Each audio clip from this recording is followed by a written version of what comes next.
What is up? We are live. Before we get started, let's hit the intro real quick and then we'll get into the show.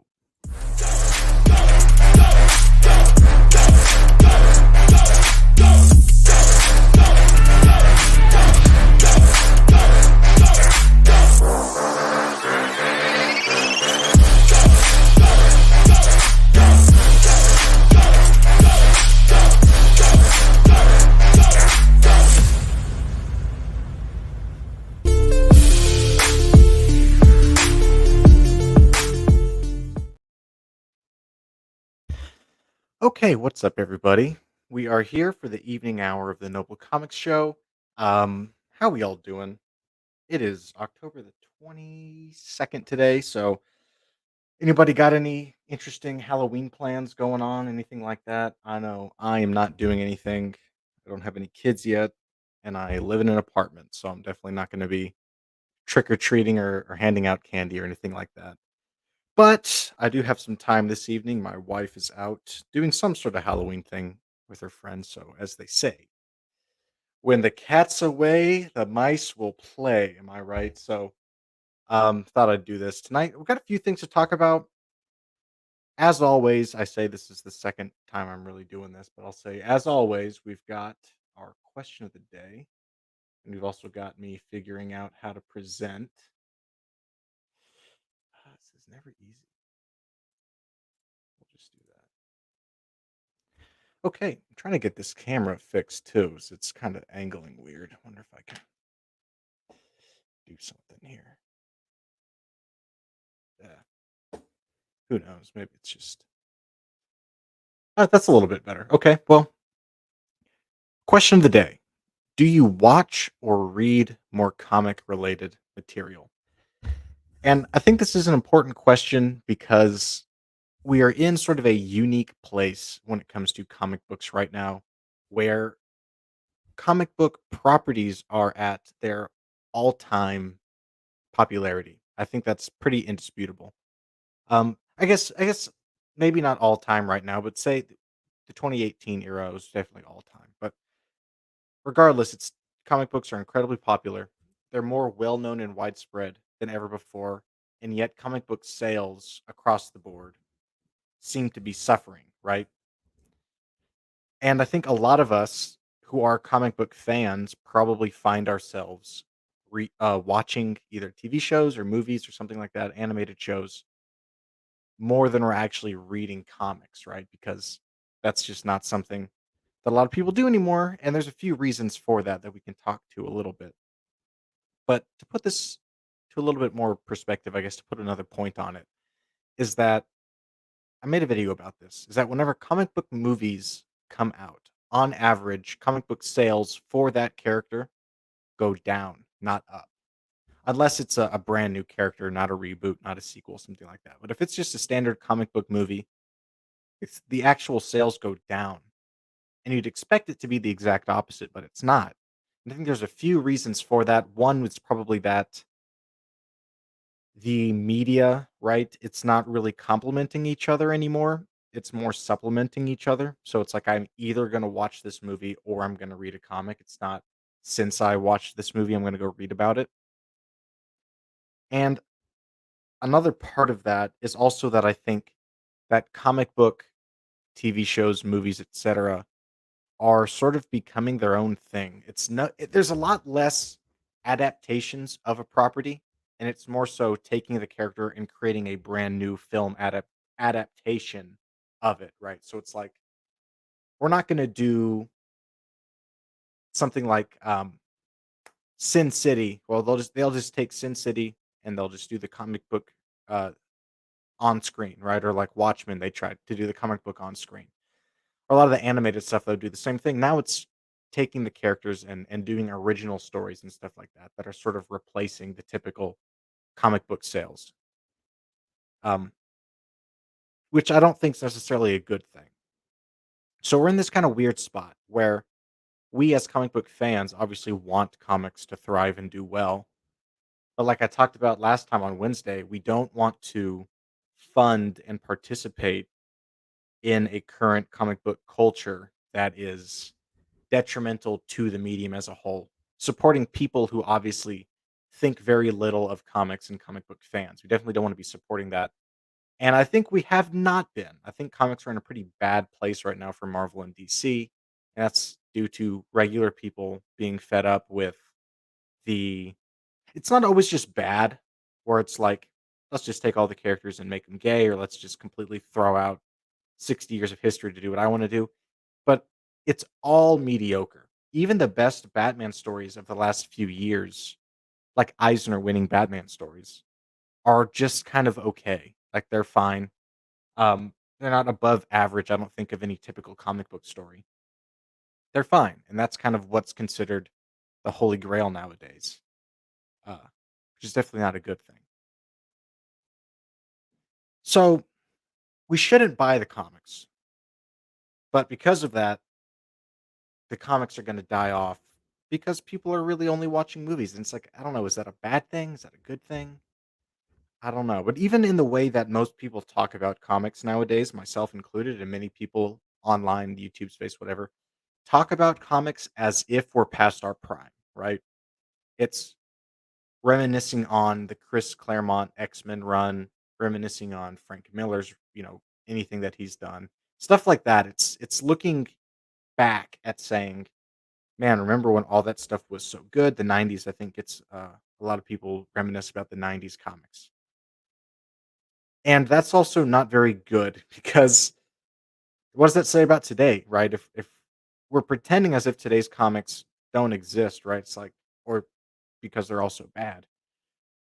And I think it's mainly the writer's fault.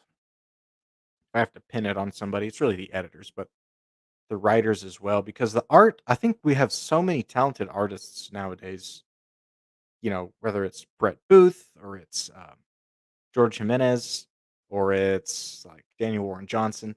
With tons of great artists, and there are good writers too. But Marvel and DC have a lot fewer of both, but especially of good writers. I think that's the main thing is that if it's not good stories, comics are going to die no matter how good the art is. And I know that's kind of an ongoing debate of like art versus writing. And my stance on that is pretty much this look, the art is what draws the reader in. The story is what gets them to keep reading, right? If it's a story with great art and terrible writing, people aren't going to stick around for it. I think that was sort of the case with like Batman Reptile and also Batman. God, what was it? It's called. It was Batman something. I don't remember. It was like a story where Batman and Joker both got infected with this thing and they're both going to die. So they had to work together to get the cure. And the art for it was great. The story was very mediocre. Um, Versus you look at some of the older comic stories, like 60s, and the art is, say what you will, the art is not what we see today, but the stories are incredibly compelling and like simple and to the point, and it's no wonder they sold so well. And the art's dynamic enough to sell that too. Um, so I think we're in a bit of a pinch right now, and I'm not the only one. As we get into our first piece of news,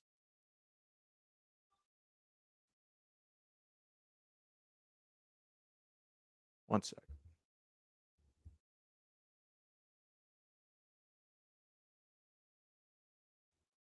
Sorry about that slight interruption here.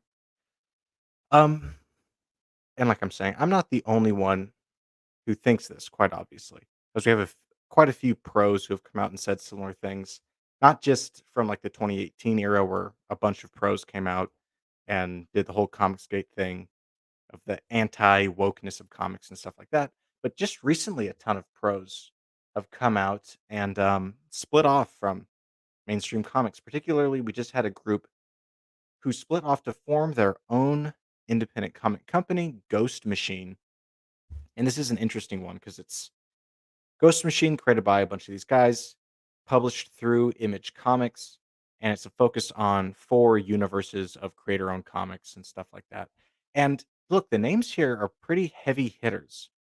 Brad Metzler, okay, don't know who that is. I don't know everybody. But Jason Fabok's huge, Gary Frank's huge, Brian Hitch, Jeff Johns, Lamont McGee, I don't know, Francis Manapal, I don't know, Peter Tomasi, I know, and this Maytal Shoot, I don't know. But Definitely some heavy hitters who are leaving conventional comics. I think a lot of these guys were more DC guys, leaving to form their own comic company, which obviously is leaving DC in some dire straits, especially when you have Jeff Johns leaving. It's quite a big deal over there to go and do their own thing. And specifically, they are not doing superhero stories, right? Necessarily. They talk about that here a little bit. I'll read into it. So it says, at its launch, the creators stressed that unlike the work they had done in the past for publishers such as DC Comics, the books of the four shared universes established by the company's first official release in January 2024, Ghost Machine number 1, would not be set in the superhero genre, but in other genres such as science fiction, historical fantasy, post apocalyptic fiction, and horror. So they're leaving behind the superhero genre, which is an interesting move that I don't really fault them for. Because if you look at the indie scene today, a lot of it is not cape stories. Like the majority, I'd say, are not cape stories. And I don't want to just say that's like a manga thing because early comics, very few of them were superhero stories as we know them today. They did a lot of horror and western and stuff like that. But I think we're trying to sort of get a return to that type of thing where we're going to leave behind what's maybe a bit stagnant at this point of just superhero capes and tights and stuff like that and do something a little different, which I can't fault them for. It's an interesting move. And to find out a little bit more about that, we have the trailer here for Ghost Machine, which we want to watch together and kind of break down. So let's start it here. And actually, let me make sure I'm sharing my dang audio. So let's do this.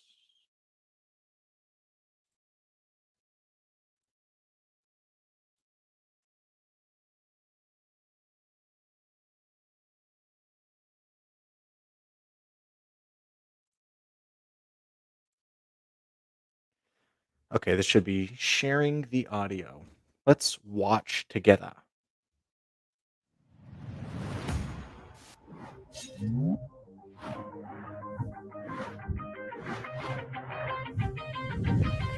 Also, just to start, that's a little bold to say creators because I mean, I think I think this is part of a comic book creator thing where you think you're a little bit more famous than you are. But regardless, I did know some of them, so they get some credit there. Let's keep going.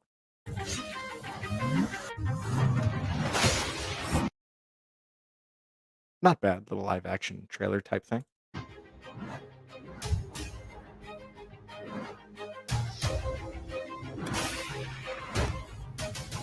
Ghost Machine is not just a creator-owned comic book; it's a creator-owned company. Ghost Machine is unlimited creative potential. We're creating the worlds and the characters from scratch. We have the creative freedom to push ourselves beyond what we've ever done before. We get to tell the stories we want to tell. We want to create iconic characters with massive, epic adventures. We believe in the power of a good story.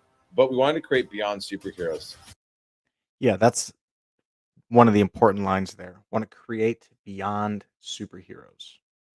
I think we'll sort of see a little bit more of that here. Let's keep going. We're introducing 4 universes. Brooke, Family Odysseys. We have our horror universe. And The Unnamed is a group of characters that have existed throughout American history that you've just never heard of.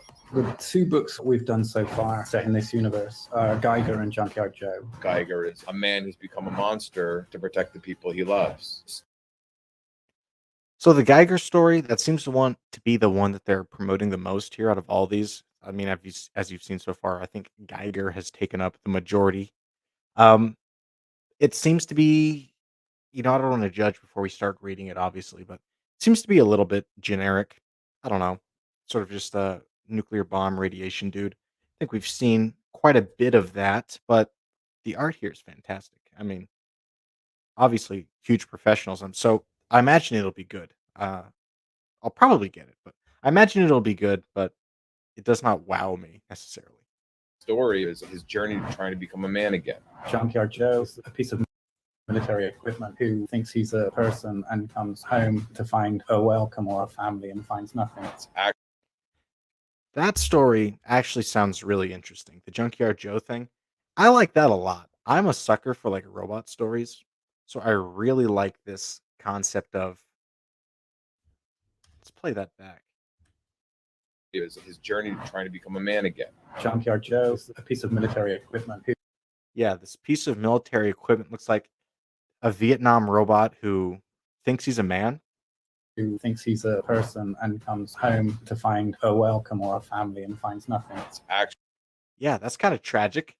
So yeah, but I do like that story idea, right? This robot thinks he's a man, thinks he's a military thing, comes home um, to be unwelcome, and I think you can see some parallels there from other like Vietnam veterans and their welcome after the war. So I think that's interesting. action-packed, it's emotional, and it's kicking off the entire world of the unnamed. Like Redcoat, Immortal, mercenary, bit of a tool. It isn't just set in the Revolutionary War.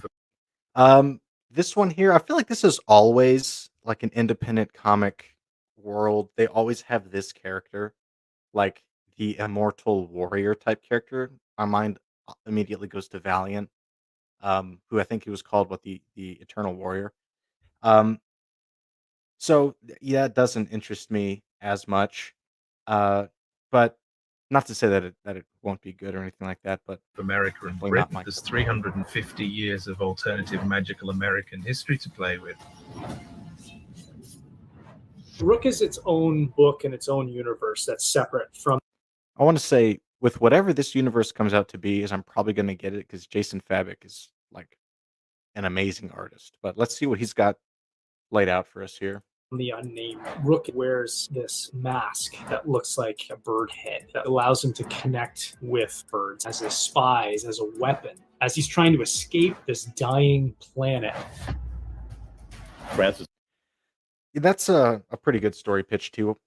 I like that. I think the bird helmet talks to birds thing's a little weird, but I like the idea of a man trying to escape a dying planet. It's kind of like Wally vibes, right? Like stranded, trying to get away from this place but I'm all alone, and what can I do with trash and scraps? But let's see what this is. This is, I think, is going to be a Fantastic Four type of thing. Let's see. Manipul and I are doing the Rockefellers within the Family Odyssey group of books. The best place to hide when you're in a witness protection program, perhaps, is through a different time. Each universe has Okay, didn't get much on that. Look, I just want to say too, this person's popped up a few times. Say whatever you say, whatever you want to say. I see this. I see a red flag. I think if the company's going to have problems, this is going to be the problem. Just putting it out there. so much in it, and all of them come from a character-driven place. We have the greatest artists out there, some of the best storytellers you can find. there's somebody else that just signed on that I really want to talk about, but I cannot do it yet. And we're going to take it to another level. There's plenty of room for new stories. It's not just cool explosions. Heroes, yes. Capes, no. This is beyond A-list. We just want to create the best books on the stands. And I don't know how well they're going to do.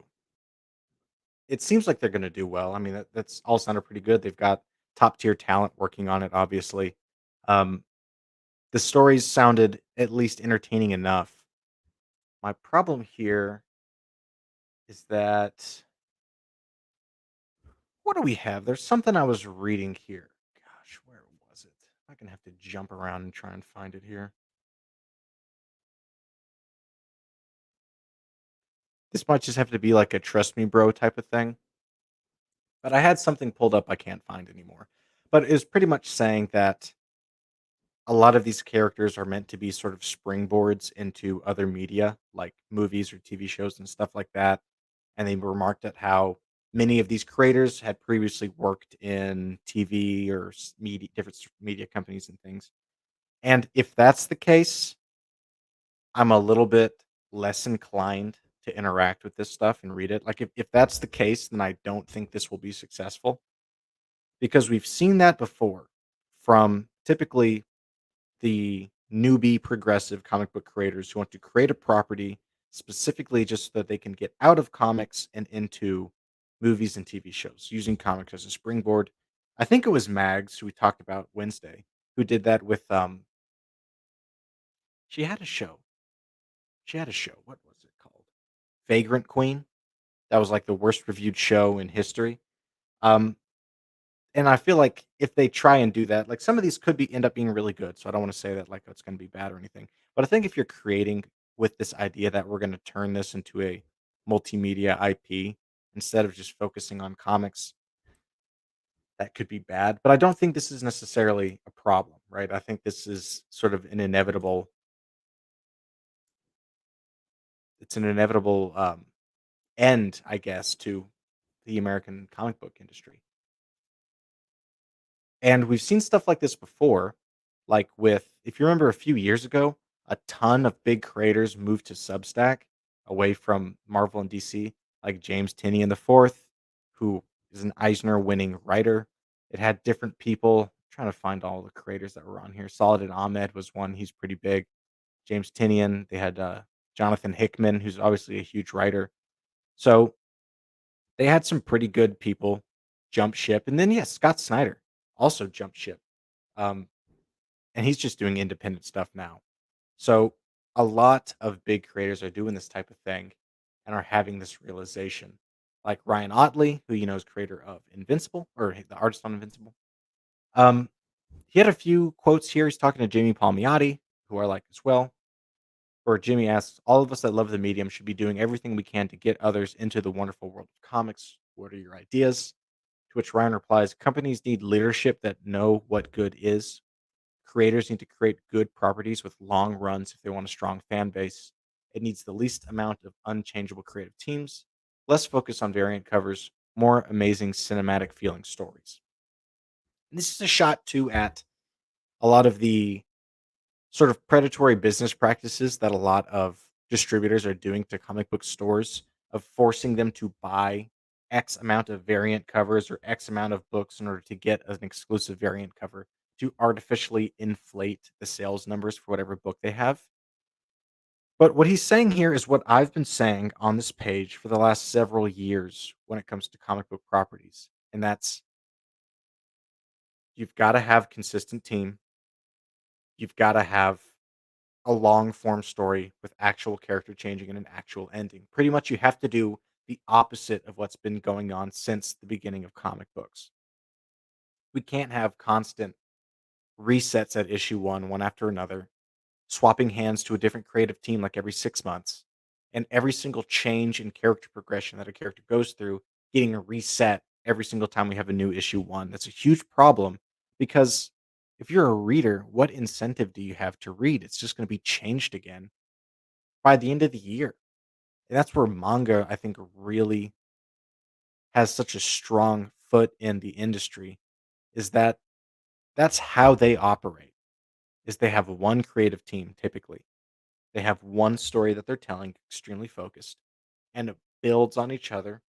It has strong characters and then a strong ending. And Invincible is much the same way. And I think that's again one reason that it was so successful. And he remarks here that it's impossible to have that anywhere other than a creator owned story, and that's exactly true. Then he remarks as well, there are a lot of things I want to see more of besides standalone long form properties. I want to see more one shots, good anthologies, and more artists writing for themselves.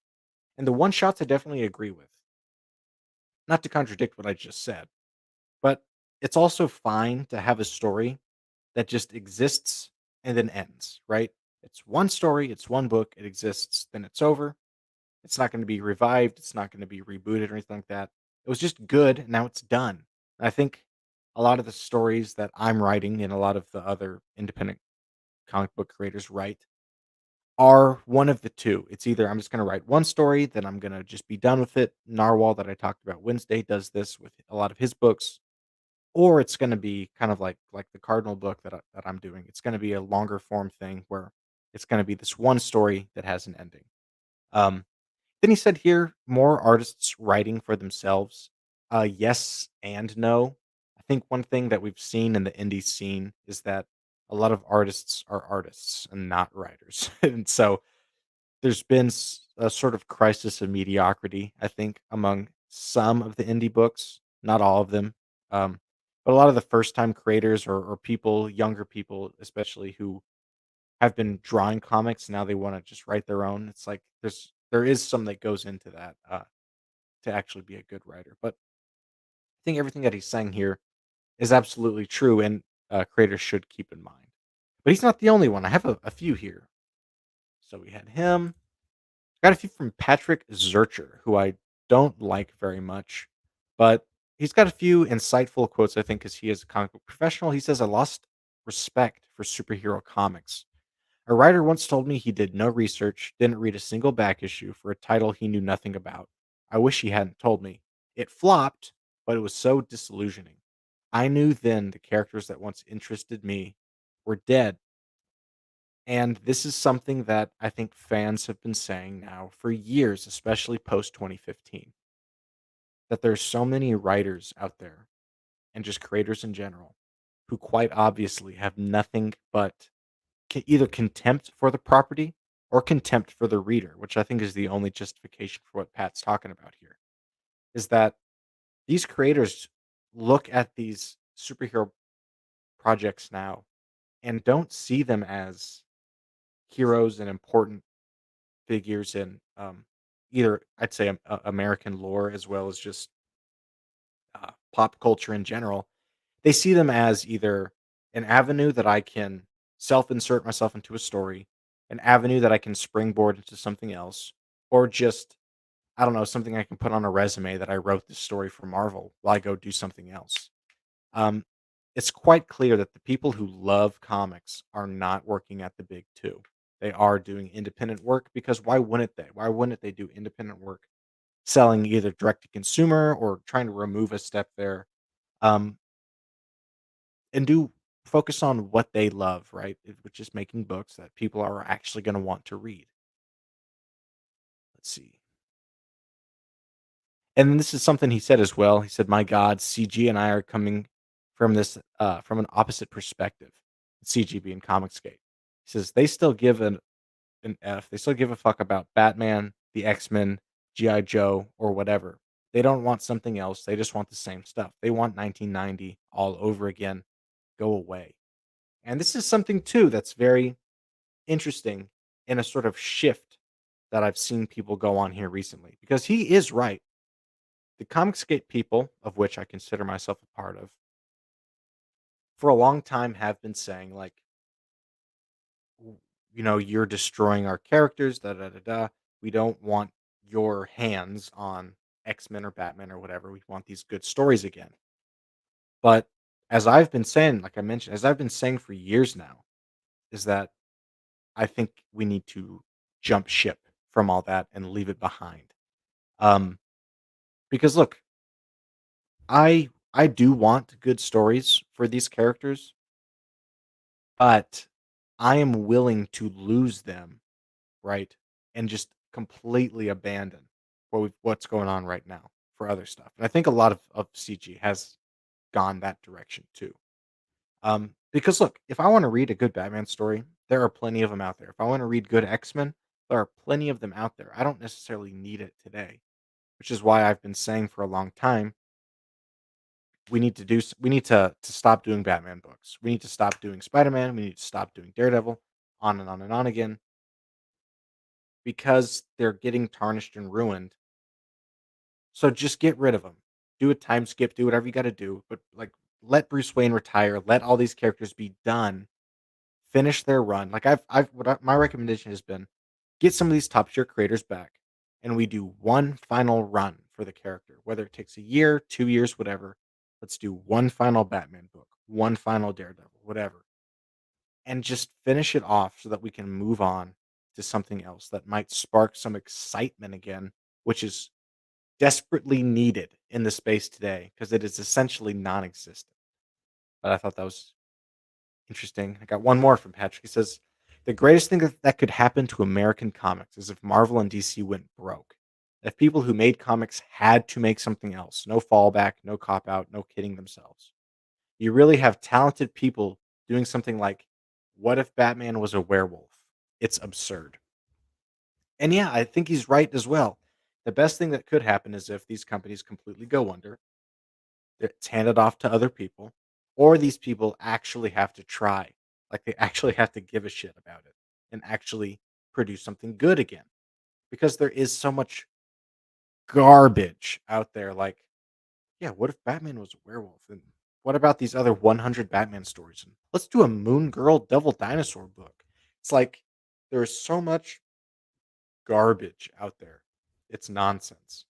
And like I said before too in previous videos, all this crap, if you want to keep making it, that's fine. Send it direct to digital. Don't even print it. Don't even put it on the shelf for me to see. 'Cause I don't want to see that, man. You get that out of my face. Um, and then only print the good stuff. And even then, I'd say only print the trades. Go digital for everything else. Just print the trades because the prices you're charging for just a single floppy issue are insane. I don't think it justifies itself. And I got one more here. Mark Millar. Mark Miller. I don't know how to pronounce it. I'm going to be honest. But he's got two separate tweets here that were back to back that I thought were interesting. Start at the bottom. He says comics need to regroup, rethink, and enjoy a new renaissance like the 60s, 80s, thousands. The possibilities are endless, and the characters are famous and are more famous and loved than ever. They just need to remember how great they are. So he's coming from a different angle, the opposite of what we just saw, where he's saying, take these characters that we know are great and and reinvent or do something new with them. So he's saying keep the Batmans, keep the Supermans, whatever. These characters are great. We need to remember how great they are. And I applaud the thought. My only concern is that there is no leadership in place to actually do that. And right now, it seems to be that the only realistic option is to just burn it down and restart. I thought that was interesting. Then he says here that he used to read 20 plus American published books a month. Now he just reads one or two around 2016. I think post 2015 is where a lot of the problems started. Um, but yeah, the business has taken a wrong turn, as he says here, and they need to admit that they've taken a wrong turn. You can't sell people what they don't want. And instead, because good look, people aren't going to buy that anymore, they're going to move somewhere else, and they've moved almost exclusively to Japanese comics. They've completely taken over the industry to where, like, like Demon Slayer every month outsells the entire American comic book industry. And it's more than just that. There are multiple books that outsell the entire American comic book industry combined by just one manga title. It's insane. Because people aren't getting what they want. They're getting self-inserts, they're getting lectures and politics and stuff like that they don't want.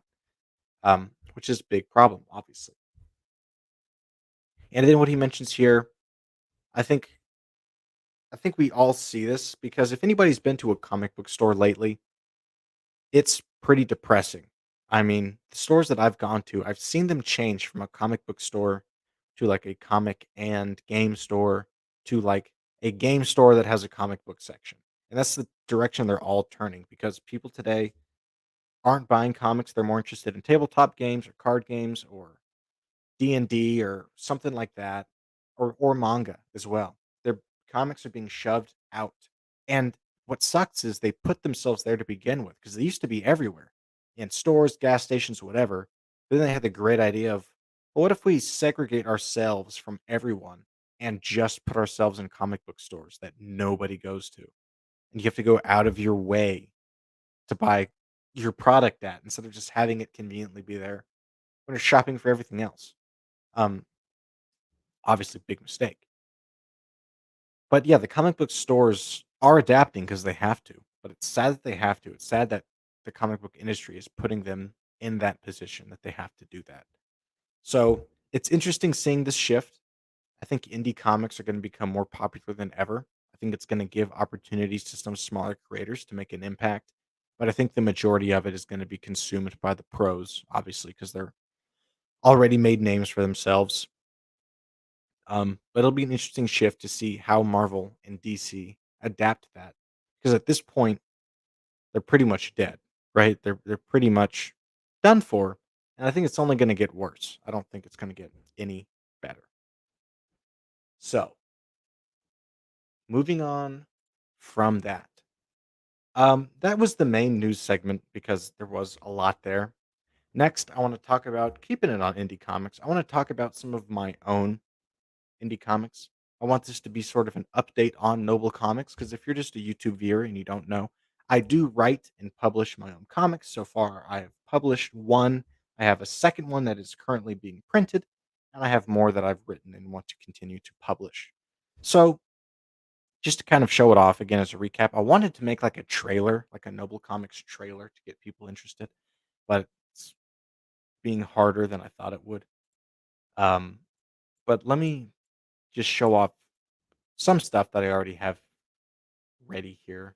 Let's do another share. Let's do the whole screen. So, to talk about my own stuff, overall update is that the book I've already published is Cardinal Book 1, Cult and Punishment. The second book that I had written and funded was The Displacer, and it's currently being printed. And the second one, or the third book, is Cardinal Book 2, Starstruck, that is currently in development. That book 2 is going to be the next one that I go to fund and publish. I've got 76 out of 92 pages done, and the coloring process has just started. I can showcase some of that. And along with that is a short Cardinal manga as well. So, but if you haven't read Cardinal 1, which I know, obviously it's not like a mainstream hit or anything, but I'll show off some pages. Let's hope this shows up correctly. A little zoomed out. But so, yeah, Cardinal 1 was a fight or a book about our hero, the Cardinal, going up against two major villains. The city is at war between this person, known as Disciple, and another person known as Star, Ryan Star, who's kind of the crime boss of the whole place. I think he's in one of these. Oh, not that one. It's another villain, though. This one. It's essentially Cardinal, the hero who was forced into an early retirement, is being brought out of this retirement as the city sort of falls into turmoil, as Star is having a ground war against Disciple. And the city's kind of being torn apart in the meantime. So Cardinal is moving in to try and alleviate the problem. But it doesn't quite go so hot, and book 2 will pick up right after book 1. This is one of my favorite pages. Where Disciples dispatching some of Star's guards blows him up. That's awesome. So book 2 is going to pick up right after this one. The Displacer, which you can still get a copy of on Indiegogo right now, is going. It's at the printer. Should be printed anytime soon. And I think that it is an interesting story. I'll talk about it here in a bit more in detail a little bit later. But essentially, a Displacer is a being who shows up where he's needed. He just has this ability from birth. Our guy, Displacer number 109, John Evanson, is sort of a detective type person. And essentially, just at random anytime, he might get teleported to a certain crime scene or something like that to where he has to solve the problem. And until he solves it, he can't go back home. And this one, he finds himself teleported into the middle of nowhere, out in just middle America, where he has to help a family who has a particular issue that he's trying to figure out because it doesn't seem like anything's wrong, though there are definitely some cracks in the stories of the family that he meets, leading him down sort of this rabbit hole of trying to figure out what's going on. All the while in the town, he's starting to be haunted by demonic visions, which are not helping the whole process. So he's in a bit of a bind, needs to get home. And again, that's currently being printed. We hope to have it to you soon. Let's get one of these cool pages here. I think it's a lot of fun. I think the art's great. The story's good. The story's great. The story's awesome. It's going to be an ongoing series as well, though Displacer is a little bit more interesting. As Cardinal's a story where it's going to be one long story where each one's building off of each other. Displacer, however, is going to be a set of individual stories that could be read on their own, but are all about the same character.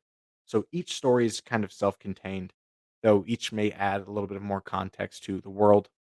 And then we have with Cardinal 2, which I'll show a page from that here, but I'm also doing this Cardinal manga style book, which is actually pretty sweet. It's going to be almost 40 pages. That'll be like an add on.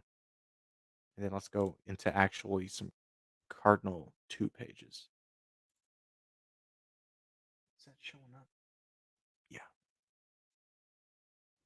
So this is right at the beginning after Cardinal 1, where the cult here, led by Disciple, is doing some retaliation against some of Star's guys because the ground war is not yet over.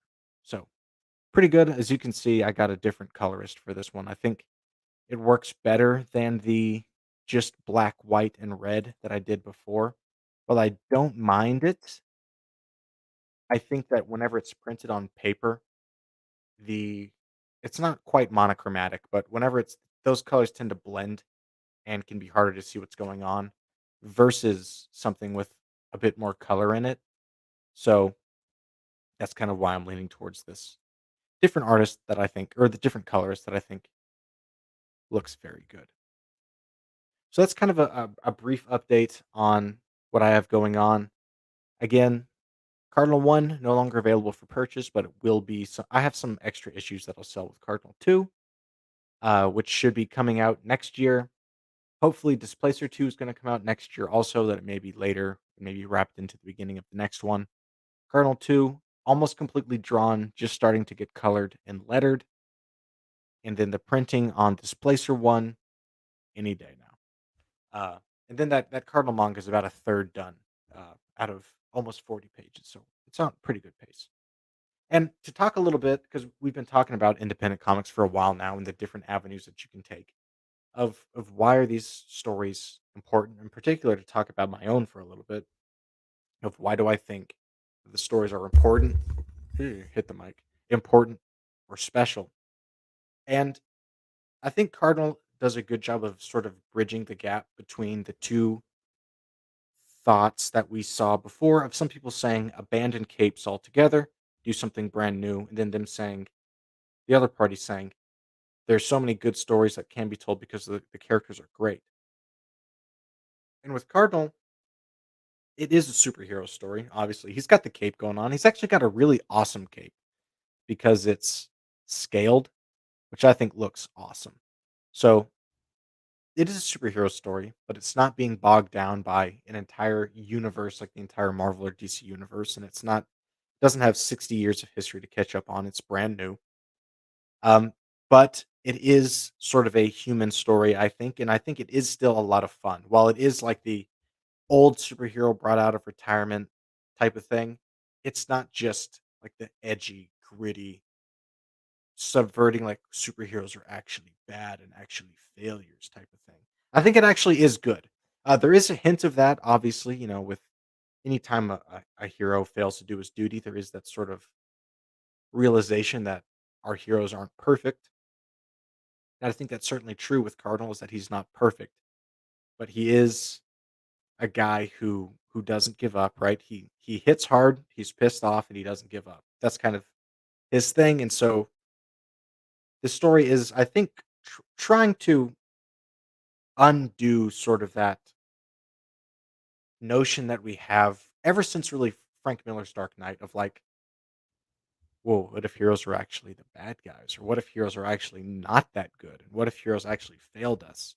It's like our character did do that and he did fail us, but the important part is that's not who he is, and that he regrets it, and that wasn't good. That he is going to come back and be that hero that I think we as readers and fans really appreciate, which is when you need them, they're there and they do the right thing, and that's what's important. So I think that it is a good story. It is going to be, like I said, more structured of just one after the other. Book two takes place right after book one, three is right after book two, etc. So I'm excited for it. I like it quite a bit, and I do think it's actually a good story. And Displacer is a little different. When I first started writing Displacer, I actually wasn't too sure on it. Originally, it was just like supposed to be a one-off story because I needed to fill time because Cardinal 2 was running late, so I just did the Displacer. But I actually do think it is something special. And I think part of that comes from the fact that each of the stories are going to be self-contained and kind of like a TV show. It's very episodic. Like if you've watched Monk before, I want it to be kind of like that. I want it to be like Monk meets like the X Files, sort of like that, to where John's John's just a guy, but he has this ability by force, and he's zapped away, and he has to solve these problems. But that's not really the guy that he wants to be. The character John here, I think he's very like intellectual, but he's forced into a very brutal world, which I think is an interesting character. In the beginning of the books, he's usually musing about something in life. Um, and then he gets forced into this situation where he's got to do this stuff he doesn't want to do, but he has to do it in order to get back home. And that's how it's been his whole life. So things have not been easy for him ever. He's never really been able to have a family or have a real life because at any moment he could just be ripped away. And it's made him kind of a cold guy, but he still likes to write. Let me pull up the lettering because the lettering here is intentionally supposed to look like torn out pages from a notebook because in my mind he's writing all this down or typing it all out after the fact. And in the end, I imagine that he would want to have all this published like after he's gone because that's the kind of guy he is. And the second book, which I just got finished writing, again, this first one's available for purchase on Indiegogo. I definitely encourage you to check it out. But the second one, in the beginning of the book, like I'm not going to spoil anything, but just to kind of give you an idea what I mean, why I like this character, is the beginning of the book, he is reading the paper. And in this universe, there are many displacers. There was just a generation of children where a certain number of them had this. They would just disappear, starting from a young age. They would just disappear, have to solve some problem in order to get home. And now they're like deputized by the UN because nobody knows what to do and they just appear all over the world solving problems and they're sort of like a black sheep. Nobody knows quite what to think about them. But in the beginning of the book, he's reading the paper and he sees that another displacer elsewhere has passed away. And he's thinking about, you know, that's another one of us who have died and there's nobody coming to replace us and we're all getting old. He's like, what's going to happen when we're gone?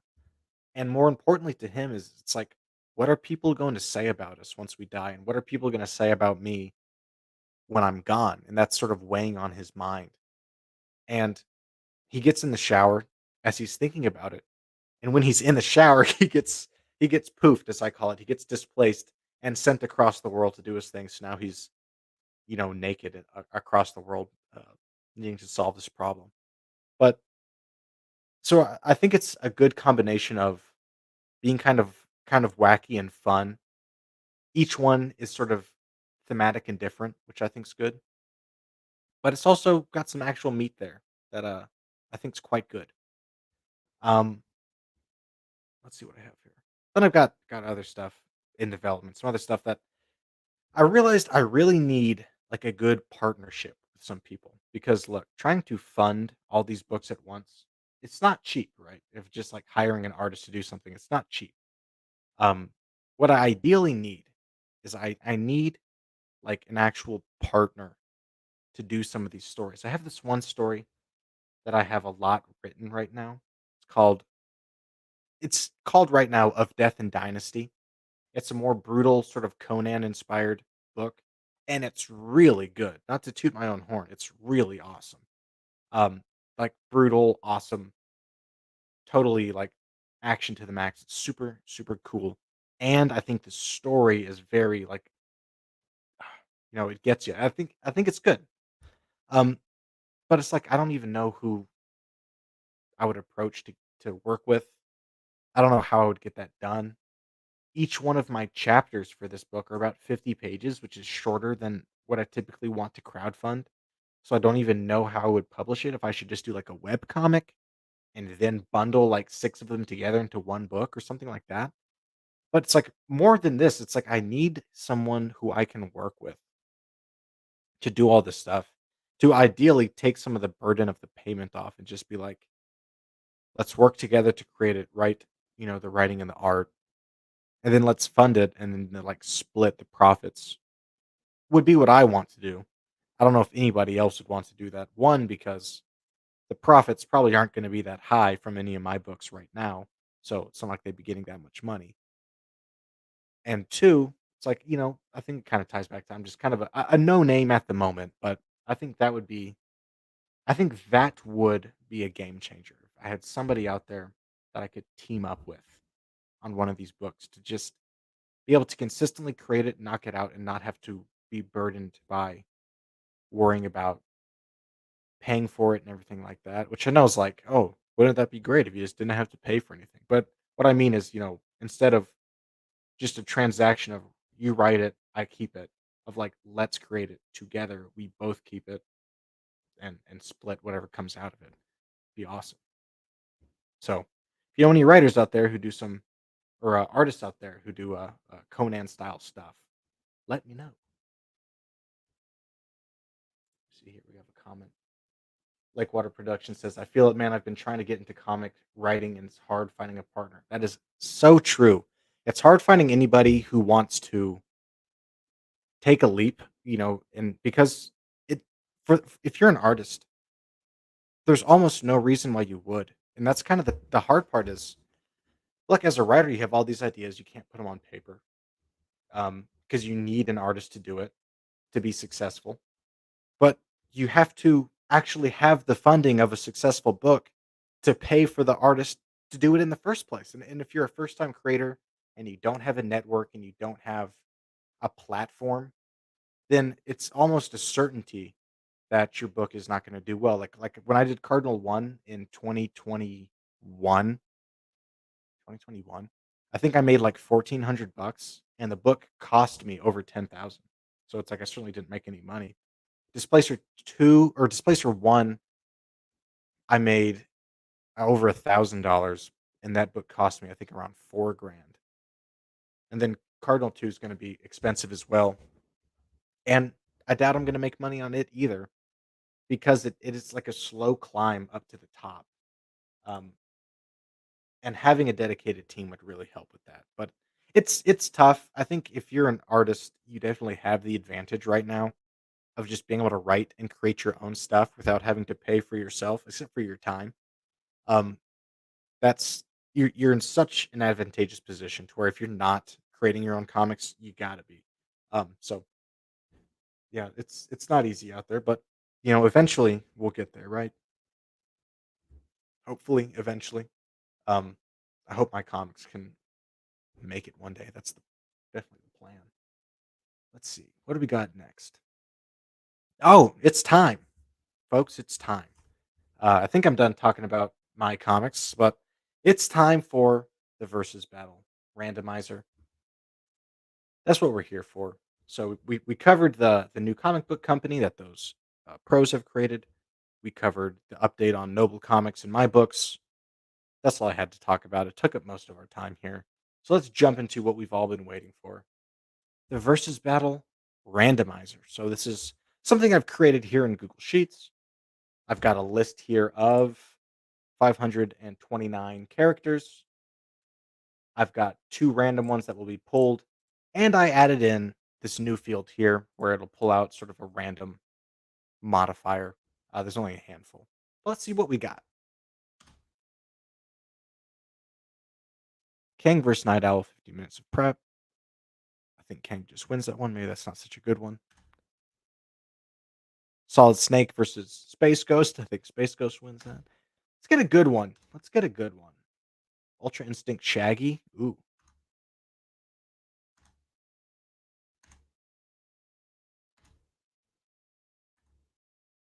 It's got to be a good one in here.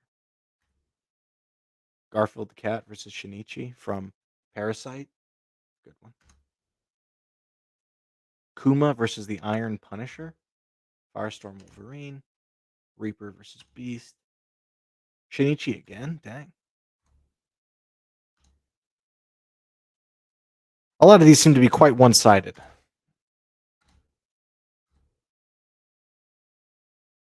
Okay. That's not so bad. Ezio versus Solid Snake. Ezio from Assassin's Creed versus Solid Snake from Metal Gear Solid. 15 minutes of prep. The setting for this one, I don't know what it would be. Probably some... I don't want to give anybody like a home field advantage. Say it's in some city, non-American city. Would be one trying to assassinate the other, maybe both of them trying to assassinate each other. I think Snake. Ooh, that's a good one actually. 15 minutes of prep though. What would Snake do? Probably recon. Make sure he has all his weapons. With prep, we assume that they know who they're fighting. So he'd know about blending into the crowds. He would know about the close quarters hidden blade. Probably know about keeping an eye on the rooftops and any parkourable things. Whereas Ezio would know that he needs to get in close or he needs to use civilians as cover from the firearms because he's at a disadvantage there. Okay. And Snake's got plenty of stealth too, so they'd have a hard time finding each other. Dang. I think Snake would win. I think with range, if Ezio's caught out in range, he's dead. And if they get in close, I think Snake's CQC is going to be better than Ezio's stealth kill. Mm, that's a good one.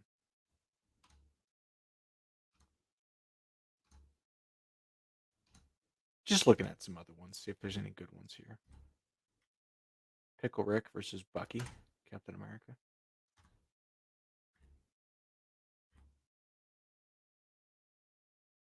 Superman versus Rick Sanchez. That's a good one. Godzilla versus Mr. Majestic, with Mr. Majestic having home field advantage.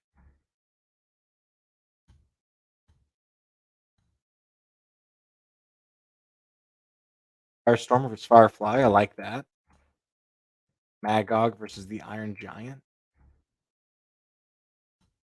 Man, it's weird. I feel like I'm seeing the same few guys pulling up here. It's like I got a whole list.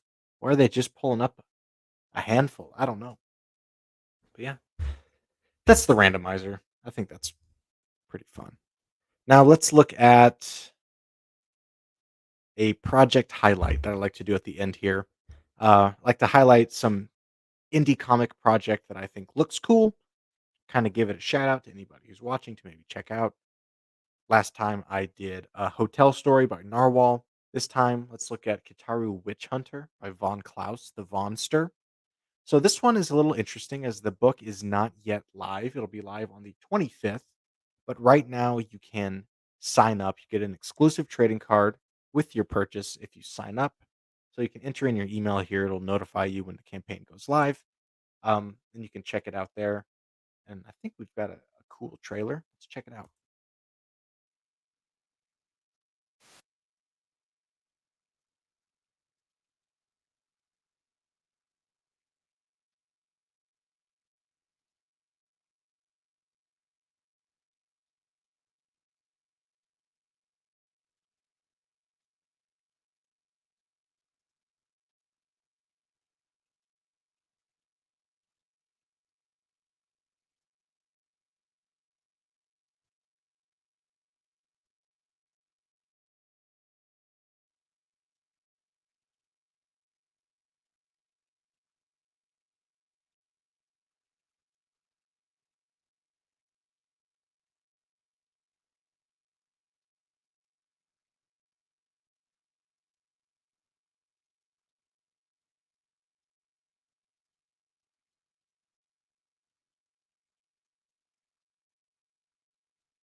Not bad.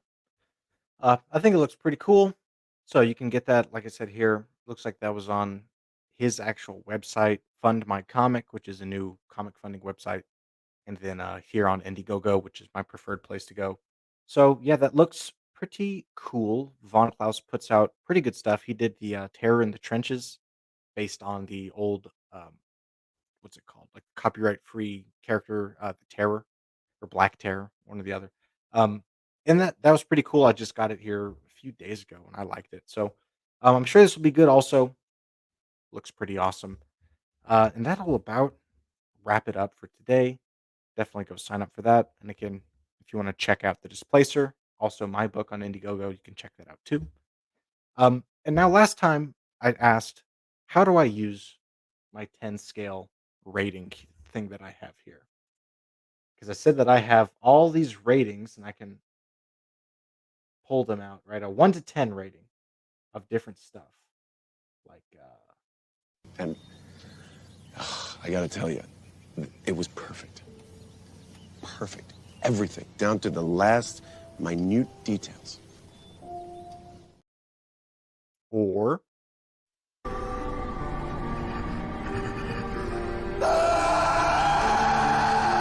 It's the biggest piece of dog shit that I have ever. stuff like that. So I want to use these ratings because originally they were for the costume reviews that I did for a few characters. They never really took off. That's fine. But I do want to use them for something else. And I think I have an idea. I want you, the viewer, to send me your story ideas or your original characters, something like that. I've got an email, realnoble.comics@gmail.com. I want you to send it to me. Send me your stuff, and I will review it. And I will be honest with it too. I'm not gonna sugarcoat the reviews on these things. Um, I think that would be fun. I don't know. I know I'm not the greatest writer in the world, but I do think that I am a good writer. I think that I know what I'm talking about. Not to toot my own horn, but all through school and everything up through college, I've won some awards for writing and stuff like that. I think I have a good grasp on good storytelling.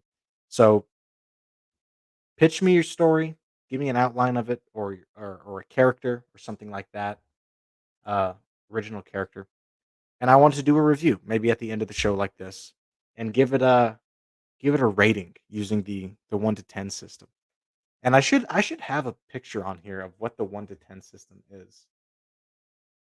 Let me see. Can I pull that up here like off screen? Because I know I have it here. It's